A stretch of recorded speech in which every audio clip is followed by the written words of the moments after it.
आज सबसे पहले हम आपको यह बताएंगे कि दिल्ली के शराब घोटाले का मोबाइल फोन से क्या कनेक्शन है और अरविंद केजरीवाल, मनीष सिसोदिया और संजय सिंह अपने पुराने मोबाइल फोन्स ईडी से छिपा क्या रहे हैं, ऐसा इनके मोबाइल फोन्स में क्या है।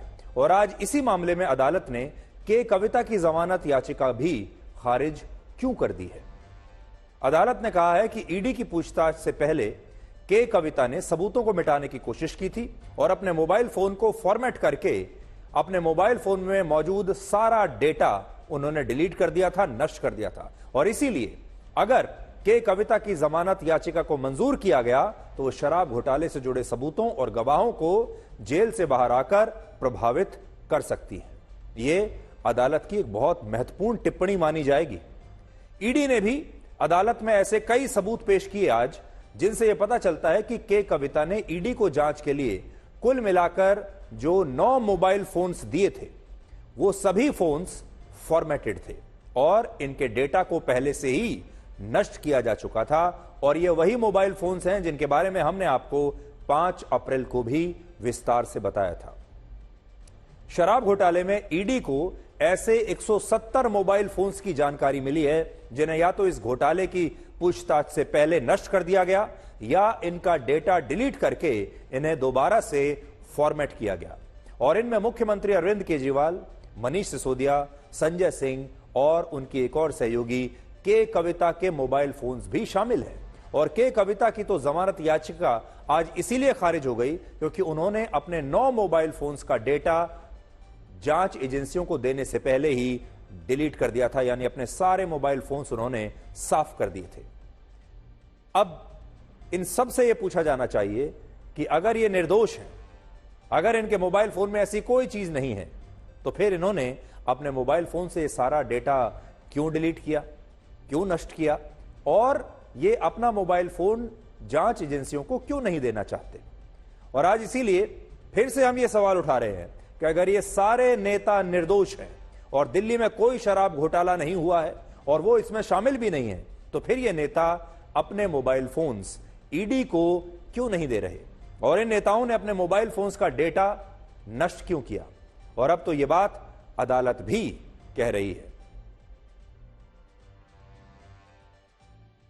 और ईडी ने जब अरविंद केजरीवाल से पूछा कि आपका मोबाइल फोन कहां है, तो अरविंद केजरीवाल ने कहा कि उनका पुराना फोन कहां गया उन्हें नहीं पता और नए फोन का वो पासवर्ड देने को तैयार नहीं है।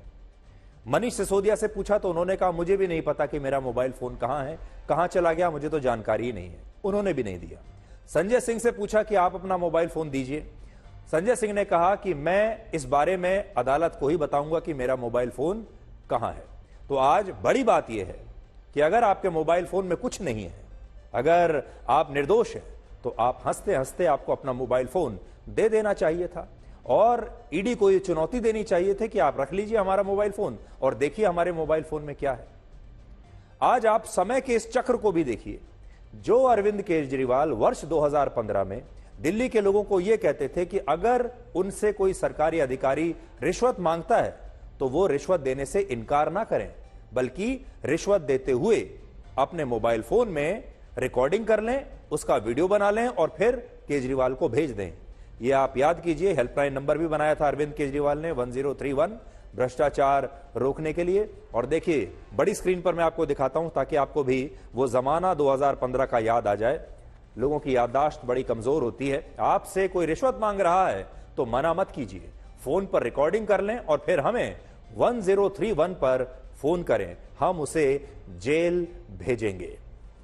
समय का चक्र देखिए, आज यही केजरीवाल उसी भ्रष्टाचार के आरोप में खुद जेल में है और अपना मोबाइल फोन जांच एजेंसियों को देने के लिए तैयार नहीं है और कह रहे हैं कि उन्हें नहीं पता कि उनका पुराना मोबाइल फोन कहां है। लेकिन कुछ वर्ष पहले तक यही अरविंद केजरीवाल लोगों से कहते थे कि वो अपने मोबाइल फोन से रिश्वत मांगने वाले भ्रष्ट अधिकारियों का वीडियो बनाएं और मोबाइल फोन के इस वीडियो के आधार पर अरविंद केजरीवाल आरोपी अधिकारियों के खिलाफ सख्त कार्रवाई करेंगे, उन्हें जेल भेज देंगे। उनका यह पुराना संदेश आज मैं आपको एक बार फिर से याद दिला रहा हूं। आज ये एंटी करप्शन हेल्पलाइन 1031 इसको लॉन्च करते हुए मुझे बहुत खुशी हो रही है। अब अगर दिल्ली के अंदर आपसे कोई रिश्वत मांगे किसी काम करने का, तो आप उसको मना मत करना, अपनी जेब में हाथ डालना, अपना मोबाइल फोन रिकॉर्डिंग पे लगा लेना और जब वो रिश्वत मांग रहा है उसकी आवाज रिकॉर्ड कर लेना। उस आवाज को हमें लाके देना, हम उसको ट्रैप करेंगे, उसको रंगे हाथों पकड़ेंगे और उसको जेल भेजेंगे। तो अरविंद केजरीवाल के दोहरे मापदंडों को आज आप एक और उदाहरण से भी समझ सकते हैं, और वो ये है कि आज जब अदालत ने अरविंद केजरीवाल को शराब घोटाले में जेल भेज दिया है, तब भी वो मुख्यमंत्री के पद से हटने को तैयार नहीं है, इस्तीफा देने के लिए तैयार नहीं है। जबकि यही अरविंद केजरीवाल, जब इन्होंने अपनी पार्टी के कई मंत्रियों को सिर्फ भ्रष्टाचार के आरोप लगने पर ही उनसे इस्तीफा मांग लिया था, ले लिया था, और वो उनके मामलों में खुद ही पुलिस भी बन गए थे और जज भी बन गए थे। कुछ याद दिलाता हूं आपको।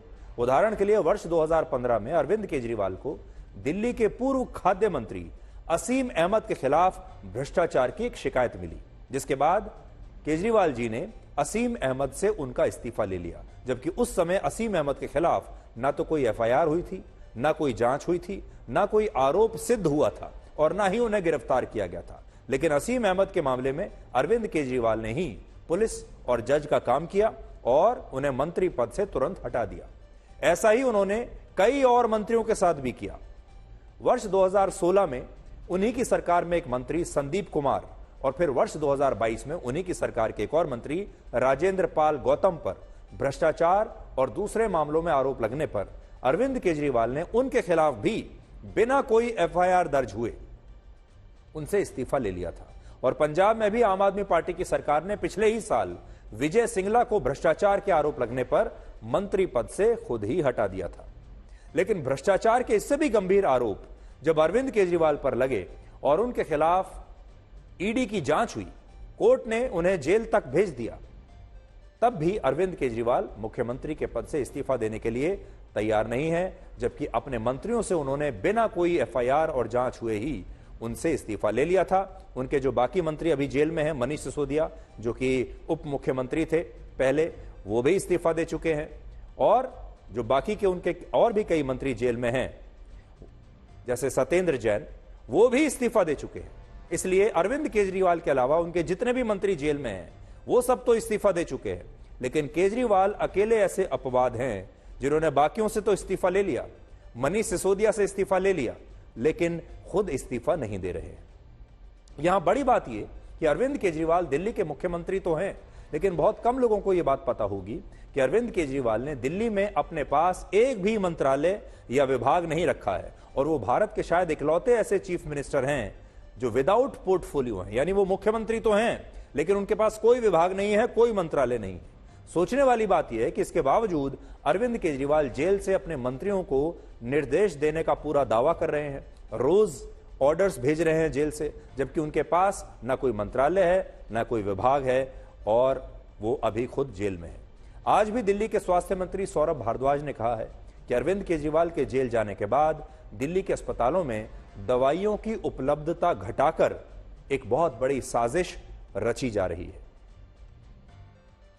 समस्या ये है कि दिल्ली सरकार के अस्पतालों में एक तय षड्यंत्र के तहत दवाइयों की कमी की जा रही है, और ये मैं ऑन रिकॉर्ड बोल रहा हूं यहां पे इस विधानसभा के अंदर। एक सेंट्रल प्रोक्योरमेंट एजेंसी नाम की एक सीपीए है जिसका काम है कि वो टेंडर करती है दवाइयों की।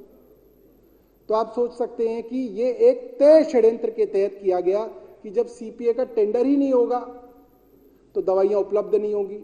जब दवाइयां उपलब्ध ही नहीं होंगी तो क्या अरविंद केजरीवाल कर लेंगे, क्या सौरभ भारद्वाज करेंगे? नहीं है, दवाइयां नहीं है।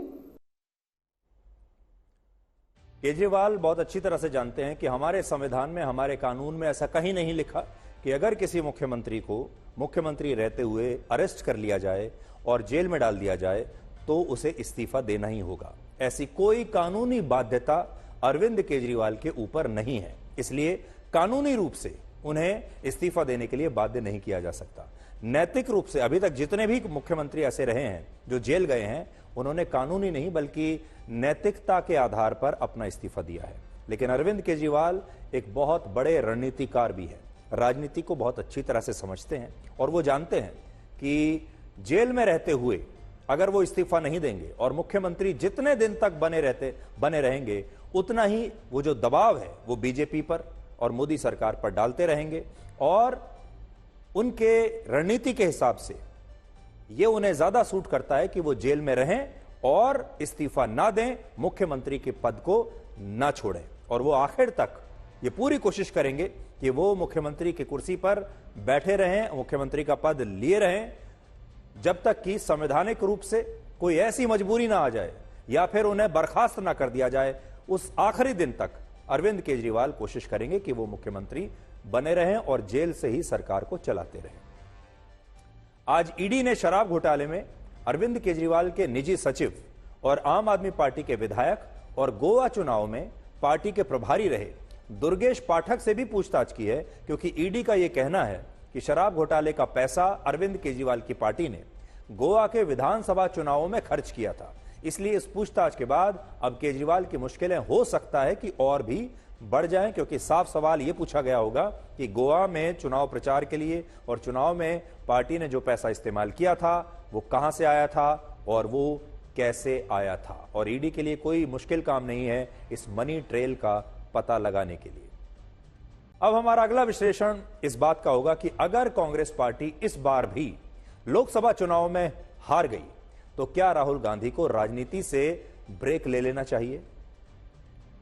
चुनावों के रणनीतिकार कहे जाने वाले प्रशांत किशोर ने कहा है कि अगर इस बार के लोकसभा चुनाव में कांग्रेस को उम्मीद के अनुसार नतीजे नहीं मिलते तो राहुल गांधी को राजनीति से ब्रेक लेने पर विचार करना चाहिए। राहुल गांधी को ऐसा लगता है कि उन्हें सब पता है। He needs somebody who can come and execute what he thinks is right. वो हो नहीं सकता है। और दूसरी बात, कहीं ना कहीं उनको एक फुल स्टॉप तो नहीं कहूंगा, लेकिन एक सेमी कोलोन जरूर डालना चाहिए। भाई 10 साल आपने प्रयास किया, 3 चुनाव लड़े, किसी वजह से सही या गलत आपको सफलता नहीं मिली। There is no harm in just taking a back step. भैया तुम चला के देख लो 5 साल। तो अब जब से प्रशांत किशोर ने यह बयान दिया है तब से पूरे देश में और खास तौर पर राजनीति के क्षेत्र में जो लोग हैं उनके बीच ये बहस चल रही है कि क्या राहुल गांधी को अब एक ब्रेक ले लेना चाहिए इस लोकसभा चुनाव के नतीजे आने के बाद, यानी 4 जून के बाद। लेकिन अब इस सवाल पर आते हैं कि अगर इस बार के लोकसभा चुनाव में कांग्रेस हार गई, हारने का मतलब है कि कांग्रेस ने वैसा प्रदर्शन नहीं किया जैसा कि उससे उम्मीद की जाती है या पहले से भी खराब प्रदर्शन किया, तो क्या राहुल गांधी राजनीति से एक ब्रेक ले लेंगे और उन्हें क्या लेना चाहिए।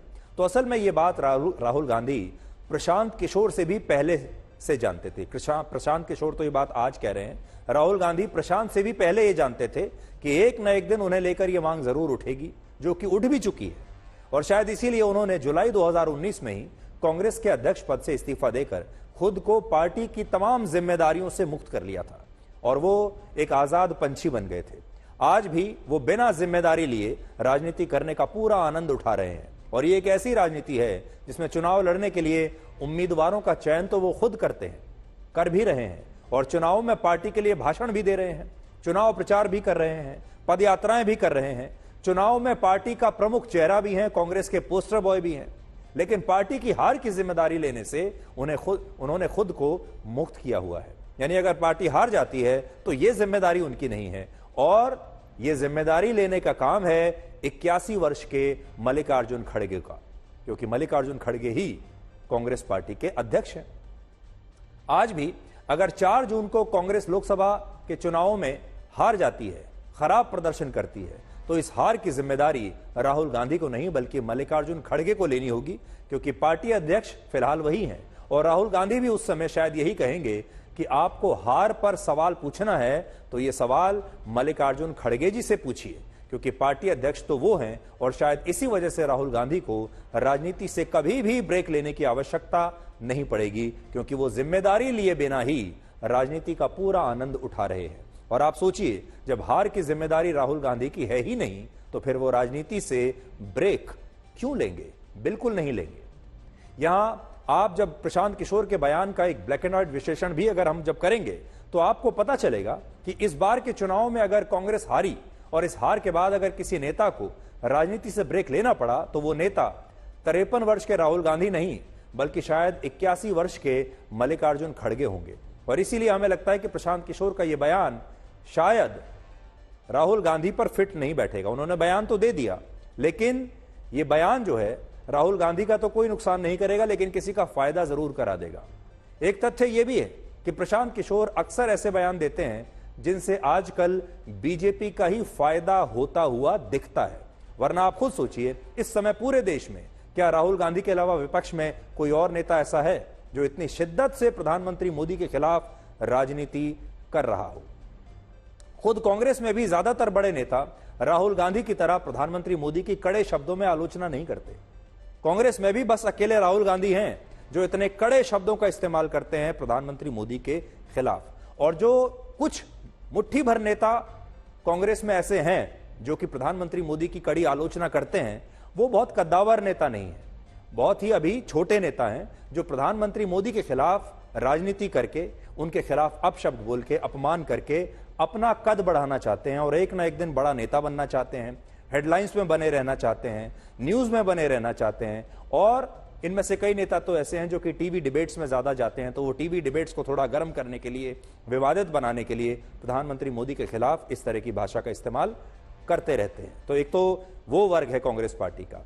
एक दूसरा वर्ग वो है जिसमें वो नेता हैं जो प्रधानमंत्री मोदी के खिलाफ कड़े शब्दों का इस्तेमाल करके राहुल गांधी की नजरों में उनके वफादार बने रहना चाहते हैं, और वो जानते हैं कि जितना ज्यादा मोदी की आलोचना कांग्रेस पार्टी में की जाएगी, गांधी परिवार उनसे उतना ही ज्यादा खुश होगा।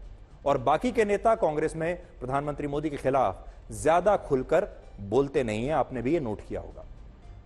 अब यहां बात सिर्फ कांग्रेस की नहीं, आज राहुल गांधी पूरे विपक्ष के पोस्टर बॉय बने हुए हैं जो शिद्दत से प्रधानमंत्री मोदी के खिलाफ लड़ रहे हैं, हर रोज लड़ रहे हैं। और बाकी विपक्षी दलों में ऐसा कोई नेता नहीं जो राहुल गांधी के बराबर संघर्ष करता हुआ दिखाई देता हो। मतलब कर तो बहुत रहे होंगे, लेकिन दिखाई देना भी एक अलग चुनौती होता है। राहुल गांधी दिखाई दे रहे हैं क्योंकि वो हर रोज वीडियोस बनाते हैं, हर रोज पदयात्रा में कुछ ना कुछ यूट्यूब पर डालते हैं, हर रोज कोई ना कोई विवादित बयान प्रधानमंत्री मोदी के खिलाफ देते हैं। इसलिए राहुल गांधी के राजनीति से ब्रेक लेने का तो सवाल उठता ही नहीं है, क्योंकि अगर उन्होंने एक ब्रेक ले लिया राजनीति से, तो फिर विपक्ष का इतना बड़ा ऐसा चेहरा जो रोज प्रधानमंत्री मोदी के खिलाफ बोल रहा हो, वो अगर आवाज शांत हो जाएगी, तो फिर भारत की राजनीति में वो जो मजा है एक मैच का, जिसमें जो दो टीमें आपस में खेल रही हैं और हर रोज उनके बीच में कुछ ना कुछ बयानबाजी चलती रहे, वो समाप्त हो जाएगा और विपक्ष की एक बहुत बड़ी आवाज जो है वो शांत हो जाएगी। राहुल गांधी जी अभी भी कोशिश कर रहे हैं, पहले भी कोशिश कर रहे थे, आगे भी कोशिश करें, लेकिन इस देश को अगर मुस्लिम लीग के सिद्धांत पे, जिन्ना के सिद्धांत पे ले जाना चाहते हैं राहुल गांधी जी, तो ये देश की प्रत्येक जनता खड़ी होगी और उनको जवाब देगी। अभी प्रशांत किशोर तय करेगा कि राहुल गांधी ने क्या करना चाहिए। प्रशांत किशोर क्या करना चाहिए कोई तय करता है क्या? आज प्रशांत किशोर को लेकर भी कुछ एक्स्ट्रा जानकारी आपके पास होनी चाहिए, और वो ये कि उन्होंने पिछले साल ये कहा था कि तेलंगाना विधानसभा चुनाव में के चंद्रशेखर राव की पार्टी जीतेगी, और हिमाचल प्रदेश के विधानसभा चुनाव में भी उन्होंने कहा था कि कांग्रेस हार जाएगी। लेकिन इन दोनों ही राज्यों में कांग्रेस ने जीतकर अपनी सरकार बनाई, और प्रशांत किशोर के जो अंदाजे होते हैं राजनीति में चुनावों से लेकर चुनावों के बारे में, उन्हें उन्होंने गलत साबित कर दिया। तो पहली बात तो जो आज हम कहना चाहेंगे वो ये कि प्रशांत किशोर जो कुछ कह रहे हैं वो अंतिम सत्य नहीं होता, और हाल के दिनों में उन्होंने जो भविष्यवाणियां की हैं वो भविष्यवाणी गलत साबित हुई हैं, जिससे ये पता चलता है कि हर बार वो सही नहीं हो सकते। दूसरी बात जो पता चलती है वो ये कि वो जितने भी बयान आजकल लोकसभा चुनाव से पहले दे रहे हैं उसमें वो विपक्ष की काफी आलोचना करते हैं, खास तौर पर राहुल गांधी की और कांग्रेस की तो बहुत ही आलोचना कर रहे हैं। लेकिन हो सकता है वो पूरी ईमानदारी से बयान दे भी रहे हों, लेकिन इन बयानों का सीधा फायदा बीजेपी को मिलता है। और चुनाव से ठीक पहले प्रशांत किशोर इस तरह के बयान देकर एक तरीके से बीजेपी के लिए एक माहौल तैयार करने की कोशिश कर रहे हैं। अब बाहर के जो लोग हैं वो ये सोचते हैं कि प्रशांत किशोर क्योंकि एक न्यूट्रल व्यक्ति हैं, वो ना बीजेपी की तरफ है ना कांग्रेस की तरफ है, इसलिए वो जो कह रहे हैं वो बिल्कुल सही होगा।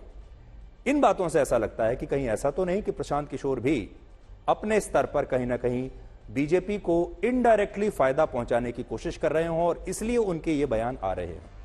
आखिरी पॉइंट राहुल गांधी पर आते हैं कि राहुल गांधी को ब्रेक लेना चाहिए या नहीं लेना चाहिए। पहली बात, वो ब्रेक लेंगे ही नहीं। हमने आपको बताया कि उन्होंने अब अपनी स्थिति ऐसी कर ली है कि अगर जीत होती है तो जिम्मेदारी उनकी होगी, हार अगर होती है तो जिम्मेदारी मल्लिकार्जुन खड़गे की होगी। उन्होंने अपनी स्थिति को ऐसा कर लिया है। अब वो हार जीत से, बल्कि हार से तो बहुत ऊपर निकल चुके हैं और वो किसी ऐसे पद पर नहीं है जहां पूरी जिम्मेदारी उन पर डाली जाए। अब बस इतना कहा जाएगा कि वो संघर्ष कर रहे हैं और विपक्ष के और कांग्रेस के पोस्टर बॉय वही है। लेकिन अगर वो ब्रेक ले लेते हैं तो कांग्रेस को भी नुकसान होगा, विपक्ष का हम कह नहीं सकते, हो सकता है विपक्ष में कुछ पार्टियां खुश भी हो जाएं, और तो कांग्रेस का तो नुकसान ही नुकसान है, क्योंकि वो कांग्रेस की अकेली एक ऐसी आवाज है जो प्रधानमंत्री मोदी के खिलाफ आज भी लड़ रही है। अब देखते हैं कि बीजेपी को इसका फायदा होगा या नुकसान होगा। बीजेपी को अगर राहुल गांधी ब्रेक ले लेते हैं तो बीजेपी को इसका बहुत बड़ा नुकसान होगा। इसलिए सबके हित में है कि राहुल गांधी सक्रिय राजनीति में बने रहें। वो हर रोज जो बात करते हैं, जो जिस तरह की राजनीति कर रहे हैं, उससे बीजेपी को भी फायदा होता है। तो बीजेपी भी ये कभी नहीं चाहेगी कि राहुल गांधी राजनीति से संन्यास लें, क्योंकि बैठे बैठाए राहुल गांधी भी अक्सर जब जाते हैं चुनाव प्रचार में तो कई बार उस चुनाव प्रचार में, उस राज्य में या उस क्षेत्र में वो बीजेपी का ही फायदा करवा कर आ जाते हैं।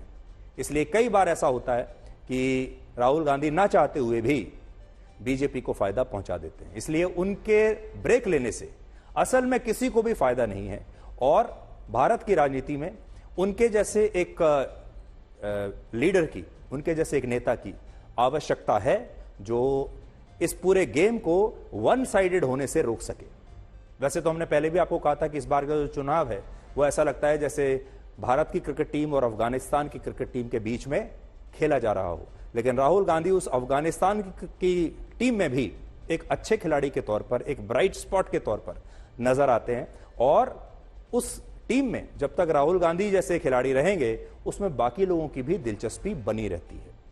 अब हम आपको यह बताएंगे कि क्या अखिलेश यादव को माफिया डॉन मुख्तार अंसारी के घर जाकर उसकी मौत पर दुख जताने से उत्तर प्रदेश के मुसलमानों के वोट मिल पाएंगे। अखिलेश यादव को रामलला की प्राण प्रतिष्ठा के कार्यक्रम के लिए भी आमंत्रित किया गया था, लेकिन उस समय उन्होंने राम मंदिर जाने से इनकार कर दिया। वो राम मंदिर नहीं गए लेकिन मुख्तार अंसारी के घर गए। अब अखिलेश यादव इफ्तार पार्टियों में भी जा रहे हैं और उस मुख्तार अंसारी के घर भी जा रहे हैं जिसने वर्ष 2005 में बीजेपी के ही विधायक कृष्णानंद राय की हत्या कराने के बाद कहा था कि जय श्री राम अब उसकी मुट्ठी में है। लेकिन आज अखिलेश यादव उसी मुख्तार अंसारी की मौत की निष्पक्ष जांच कराने की मांग कर रहे हैं, जो कहते थे कि अब जय श्री राम उसकी मुट्ठी में है। और गाजीपुर जाकर अखिलेश यादव मुख्तार अंसारी के परिवार से भी जाकर मिले हैं। मुख्तार अंसारी ने खुद कहा कि उसको जहर दिया जा रहा है और वही बात सामने आई। हमें उम्मीद है कि सरकार सच्चाई सामने लाएगी और परिवार को न्याय मिलेगा। जब से भारतीय जनता पार्टी सरकार आई है तब से इंस्टीट्यूशंस में भरोसा कम हुआ है। आज बड़ा सवाल यह है कि अखिलेश यादव जैसे जो नेता हैं, क्या वो इस बात को नहीं जानते कि मुख्तार अंसारी एक बहुत ही खूंखार अपराधी था? क्या वो ये नहीं जानते कि अतीक अहमद एक बहुत बड़ा डॉन था, वो भी एक अपराधी था? और भी आपको ऐसे बहुत सारे पुराने ऐसी घटनाएं याद आ जाएंगी जब आपको लगा होगा कि अखिलेश यादव ने किसी न किसी मुस्लिम अपराधी का साथ दिया है, ये जानते हुए भी कि वो अपराधी है, गैंगस्टर है या फिर आतंकवादी है। तो अखिलेश यादव की और उनके जैसे कुछ और नेताओं की सहानुभूति इस तरह के लोगों के साथ आखिर क्यों होती है? क्या उन्हें इस बात का एहसास नहीं है? मुख्तार अंसारी के जनाजे में जिस तरह हजारों लाखों लोग शामिल हुए, आपने भी टीवी पर फोटो देखी होगी, उसके बाद से मुस्लिम वोटों की राजनीति करने वाली तमाम पार्टियों के बड़े बड़े नेता गाजीपुर में मुख्तार अंसारी के घर पहुंच रहे हैं और गाजीपुर में मुख्तार अंसारी का घर मुस्लिम वोटों का एक पावर सेंटर बन गया है। हर नेता अब उस घर में जाकर फोटो खिंचवाना चाहता है, वीडियो बनाना चाहता है, मुख्तार अंसारी के परिवार के साथ दिखना चाहता है। और अखिलेश यादव की समाजवादी पार्टी ने मुख्तार अंसारी के भाई अफजाल अंसारी को इसी गाजीपुर सीट से अपना लोकसभा उम्मीदवार भी बनाया है। तो मुख्तार अंसारी के साथ तो अखिलेश यादव का रिश्ता वैसे ही गहरा हो गया। पूरे देश में लोकसभा की 543 सीटें हैं, जिनमें से 101 सीटें ऐसी हैं जिन पर मुस्लिम वोटर्स की आबादी 20% या उससे ज्यादा है। और जिन 5 राज्यों में लोकसभा की 36% यानी 196 सीटें हैं, उनमें उत्तर प्रदेश सबसे महत्वपूर्ण है। उत्तर प्रदेश में 20% मुस्लिम वोटर्स हैं और राज्य की 80 में से 25 लोकसभा सीटों पर मुस्लिम वोटों की संख्या 20% से ज्यादा है। और यही वजह है कि उत्तर प्रदेश में जो पार्टियां मुस्लिम वोटों की राजनीति करती हैं, जिन्हें मुसलमानों के ये वोट चाहिए, वो रामलला के प्राण प्रतिष्ठा कार्यक्रम का तो खुलकर बहिष्कार करती हैं, लेकिन जिस मुख्तार अंसारी ने न जाने कितने परिवारों को बर्बाद किया, जिसने भगवान श्री राम का खुलकर अपमान किया, जिसने कहा कि भगवान श्री राम, जय श्री राम मेरी मुट्ठी में, उसके घर जाकर ये मुस्लिम वोटों की राजनीति ये पार्टियां कर रही हैं। और अखिलेश यादव भी इस राजनीतिक कैलकुलेशन के अनुसार यही कर रहे हैं। और कांग्रेस पर भी यही आरोप लग रहा है कि उसका न्याय पत्र जो है, इस बार जो उन्होंने अपना मैनिफेस्टो घोषणा पत्र जारी किया है, वो मुस्लिम वोटों को ध्यान में रखकर ही लिखा गया है, बनाया गया है।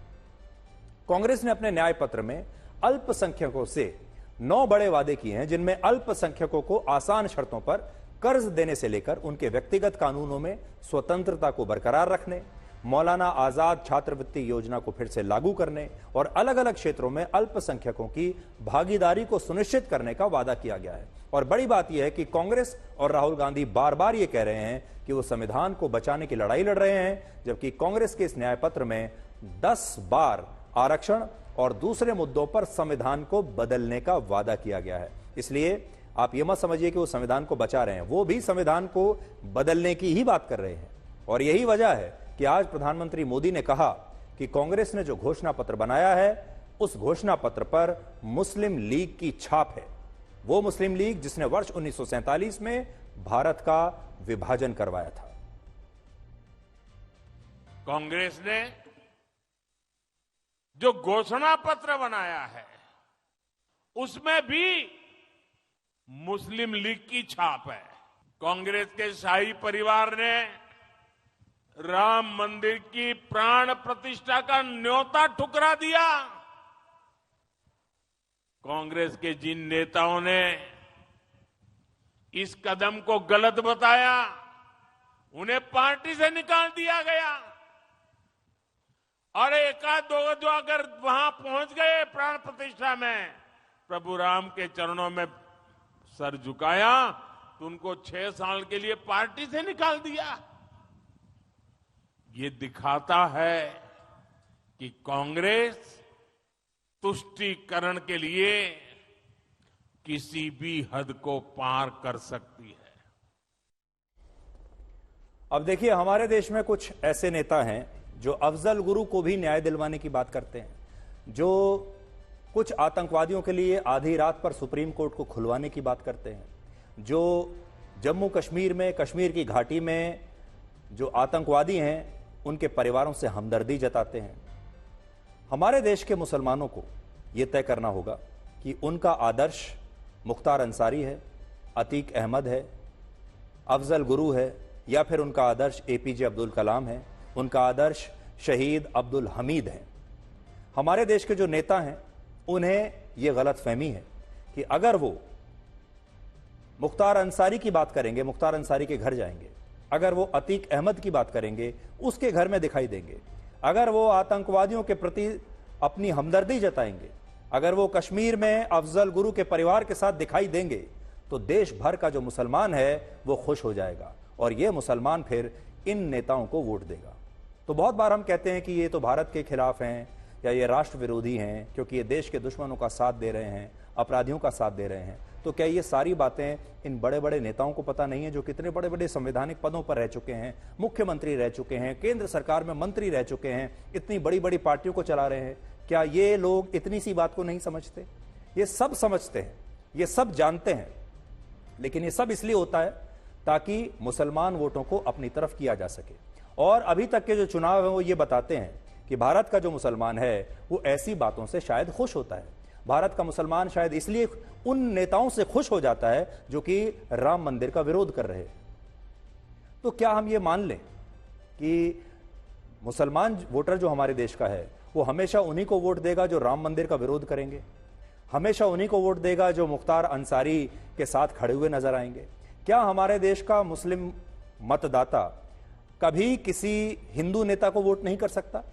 क्या हमारे देश के जो मुस्लिम वोटर्स हैं वो अपनी कॉन्स्टिट्यूएंसी में जब वोट करने के लिए जाएंगे तो क्या कभी वो हिंदू उम्मीदवार चाहे किसी भी पार्टी का हो उसको वोट नहीं देंगे? तो ये कुछ बड़े सवाल हैं जो इस बार लोकसभा के चुनाव के बाद बहुत स्पष्ट होंगे। इस बार बहुत निर्णायक चुनाव है ये लोकसभा का, और इस लोकसभा के चुनाव के बाद हमें यह समझ में आएगा कि ओवैसी साहब जब मुख्तार अंसारी के घर गए, अखिलेश यादव जब मुख्तार अंसारी के घर गए, तो इन नेताओं को मुस्लिम वोट मिली या नहीं मिली, पहले से ज्यादा मिली या पहले से कम मिली।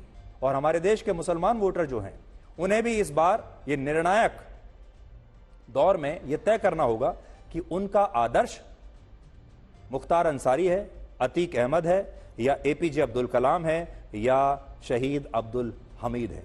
इसलिए ये जो चुनाव है ये इस बार बहुत सारे बड़े बड़े जो यक्ष प्रश्न हैं उनका जवाब भी लेकर आएगा, इसलिए बहुत दिलचस्प चुनाव है। अब हम महिला वोटों की बात करेंगे और आपको चुनावों पर हमारी इस विशेष सीरीज के चौथे अंश में यह बताएंगे कि क्या क्रिकेट के आईपीएल की तरह राजनीति के आईपीएल में भी महिलाओं की भागीदारी सुनिश्चित कभी होगी या नहीं होगी। जिस तरह पहले महिलाएं क्रिकेट नहीं देखा करती थी, क्रिकेट को पुरुषों का गेम माना जाता था, पुरुष ही देखते थे और पुरुष ही खेलते थे आज से कुछ वर्ष पहले तक, और ना ही इसमें महिला दर्शक होती थी और ना ही महिला भागीदारी होती थी। लेकिन आज की जो महिलाएं हैं वो क्रिकेट देखती भी हैं, आईपीएल देखती भी हैं और आईपीएल खेलती भी हैं। वो टेस्ट मैच भी खेल रही हैं, आईपीएल भी खेल रही हैं और क्रिकेट का हर फॉर्मेट वो खेल भी रही हैं और देख भी रही हैं। तो क्या वैसे ही राजनीति के इस आईपीएल में भी हमारे देश की महिलाओं की भागीदारी उनकी आबादी के हिसाब से सुनिश्चित की जाएगी या नहीं की जाएगी? ये सवाल इसलिए आज पूछना पड़ा क्योंकि हमारे देश की राजनीति में महिलाओं को उनकी आबादी के हिसाब से आज भी बराबरी का हक कहीं से भी दूर दूर तक नहीं मिल रहा है। वर्ष 1962 में जब लोकसभा के चुनाव हुए तब हमारे देश में महिला वोटर्स की आबादी 42% थी, लेकिन इसके बावजूद उन चुनावों में महिला उम्मीदवारों की भागीदारी सिर्फ 3.2% थी और यह स्थिति 57 वर्षों के बाद भी ज्यादा बदली नहीं है। वर्ष 2019 में भारत में महिला वोटर्स की आबादी 48.2% थी और इसके हिसाब से चुनाव में महिलाओं की भागीदारी भी कम से कम और नहीं तो 30% तो होनी ही चाहिए थी। लेकिन वर्ष 2019 में भी सिर्फ 9% महिलाओं ने ही लोकसभा का चुनाव लड़ा, यानी जितने भी लोग जो उम्मीदवार थे उनमें महिलाओं की भागीदारी सिर्फ 9% थी। 91% उम्मीदवार पुरुष थे और 9% उम्मीदवार महिलाएं थी, जबकि पुरुषों की आबादी हमारे देश में महिलाओं के बराबर ही है। क्योंकि चुनाव में महिलाओं की भागीदारी हर बार कम होती है, इसलिए संसद में भी महिलाओं का प्रतिनिधित्व कम होता है। यानी आज सांसदों की संख्या भी कम है महिला और महिला उम्मीदवारों की संख्या भी कम है। 1962 में देश की लोकसभा में सिर्फ 6.3% महिला सांसद थी। 57 वर्षों के बाद 2019 में सिर्फ 14.2% महिलाएं चुनाव जीतकर सांसद बनी, जबकि 2019 के चुनाव में देश में महिला वोटर्स की आबादी 48% से भी ज्यादा थी। तो सोचिए, कहां आबादी के हिसाब से 48% और प्रतिनिधित्व के हिसाब से सिर्फ 14%। इससे भी बड़ी बात यह कि हमारे देश में लगभग सभी पार्टियां चुनाव में महिला उम्मीदवारों पर ज्यादा भरोसा नहीं करती। उदाहरण के लिए बीजेपी ने वर्ष 2019 में सिर्फ 12.6%, कांग्रेस ने 12.8%, सीपीआई ने 8.2%, सीपीएम ने 14.5% और बीएसपी ने 6.3% टिकट महिलाओं को दिए थे। इससे भी बड़ी बात यह कि जिन महिलाओं को टिकट मिला उनमें से आधी से ज्यादा महिलाएं राजनीतिक परिवारों से थी। यानी हमारे देश में जब महिलाओं को टिकट देने की बारी आती भी है तो उन महिलाओं को ही टिकट मिलता है पहले जो बड़े बड़े राजनीतिक खानदानों से आती हैं, जिनके पिता, पति, भाई पहले से ही बड़े नेता हैं। और इस बात को कुछ आंकड़ों से आज आप समझिए। 2019 में 9% महिला उम्मीदवारों ने लोकसभा का चुनाव लड़ा, यानी सारे उम्मीदवारों में से सिर्फ 9% महिलाएं थीं, 91% पुरुष थे।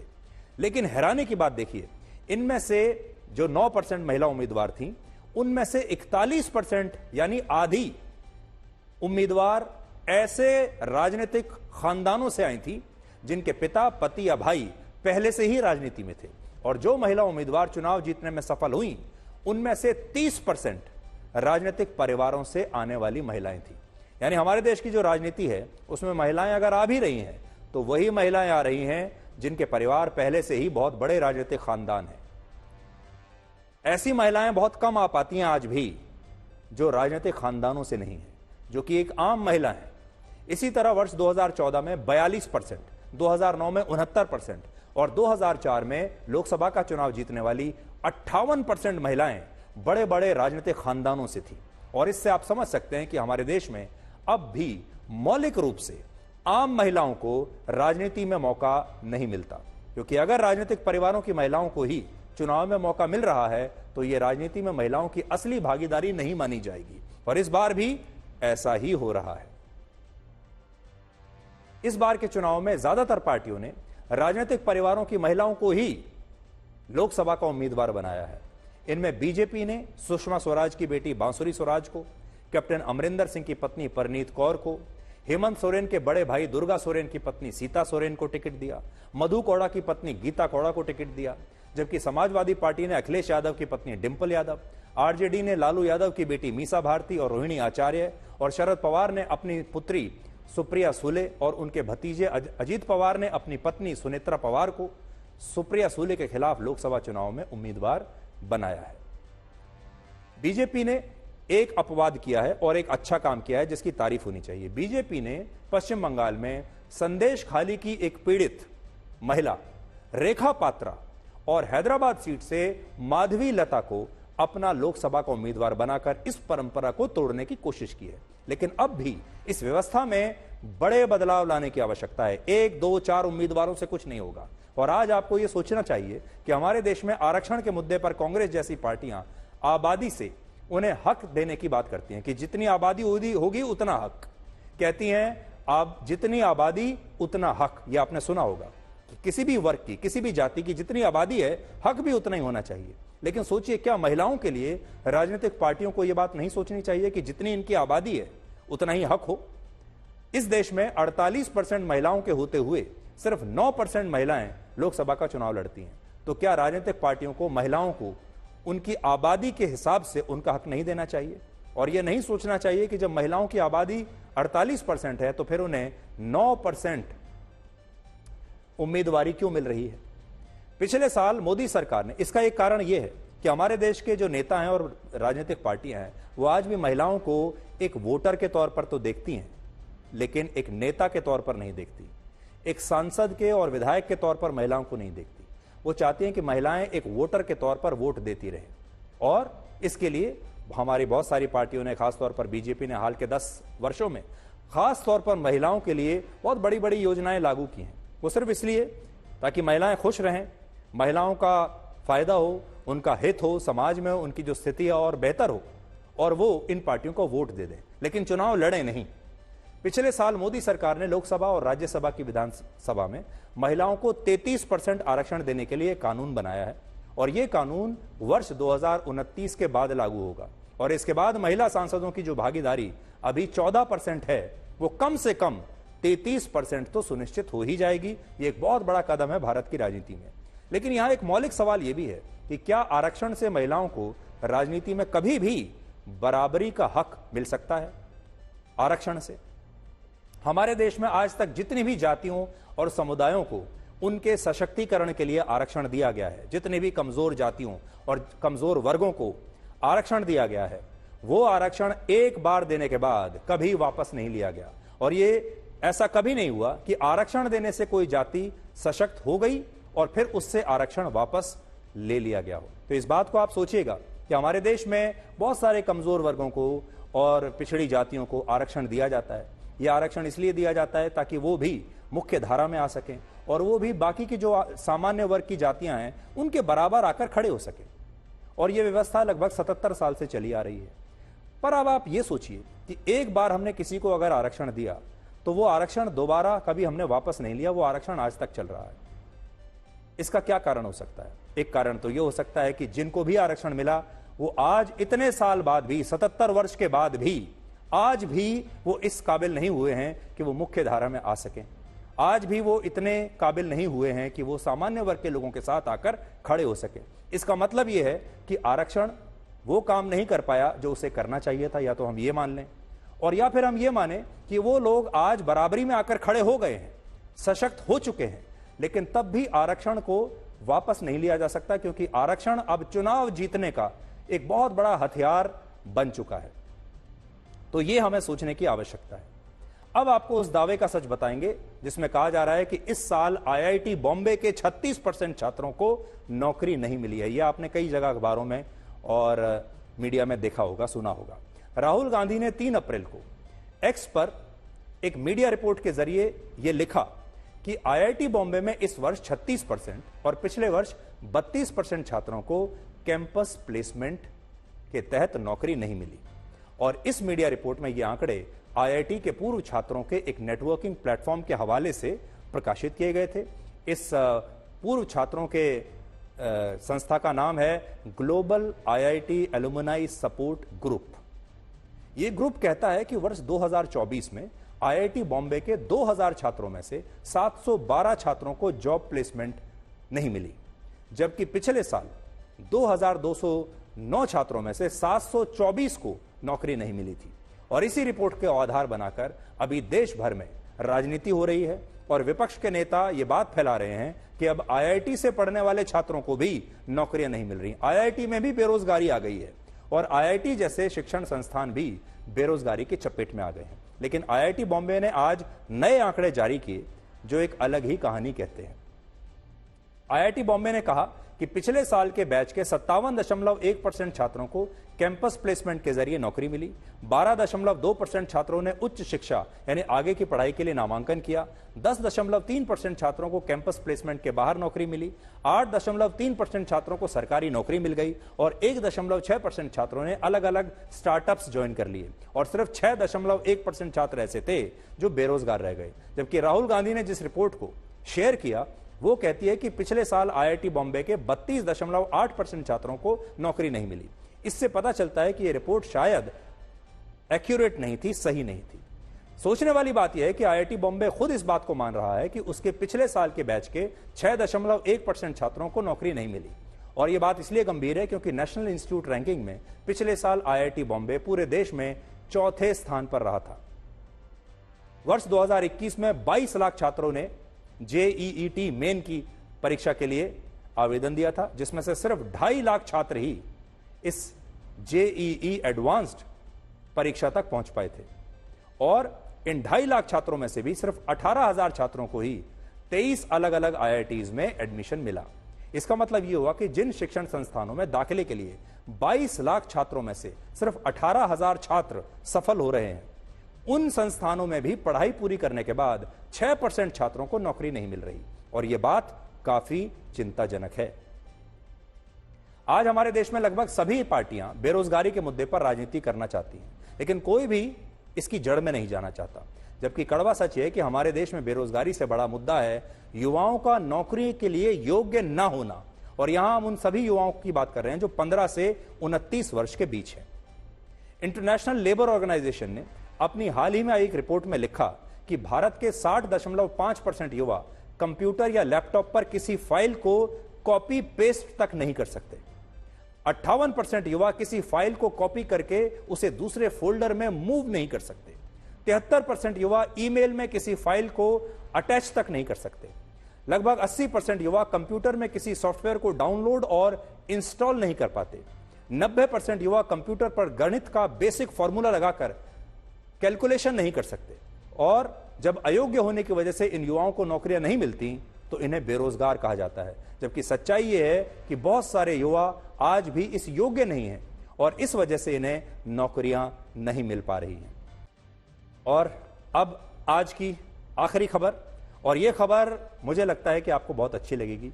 आज सोमवार है, इसलिए आपको प्रेरणा देने के लिए एक ट्रक ड्राइवर की कहानी हम आपको सुना रहे हैं। ये वो ट्रक ड्राइवर है जो ट्रक चलाते चलाते एक फूड ब्लॉगर और एक मशहूर यूट्यूबर बन गया। झारखंड के राजेश रवानी ट्रक चलाते हैं और जब वो लंबी यात्राओं पर जाते हैं तो वो ट्रक में बैठकर ही अपना खाना बनाने का वीडियो सोशल मीडिया पर अक्सर पोस्ट करते रहते हैं। देखिए, एक ट्रक ड्राइवर छोटे छोटे ब्रेक्स के दौरान अपने ट्रक में बैठकर कैसे खाना बनाता है, वो इस तरह के वीडियोस बनाते हैं और ये वीडियोस लोगों को बहुत पसंद आ रहे हैं।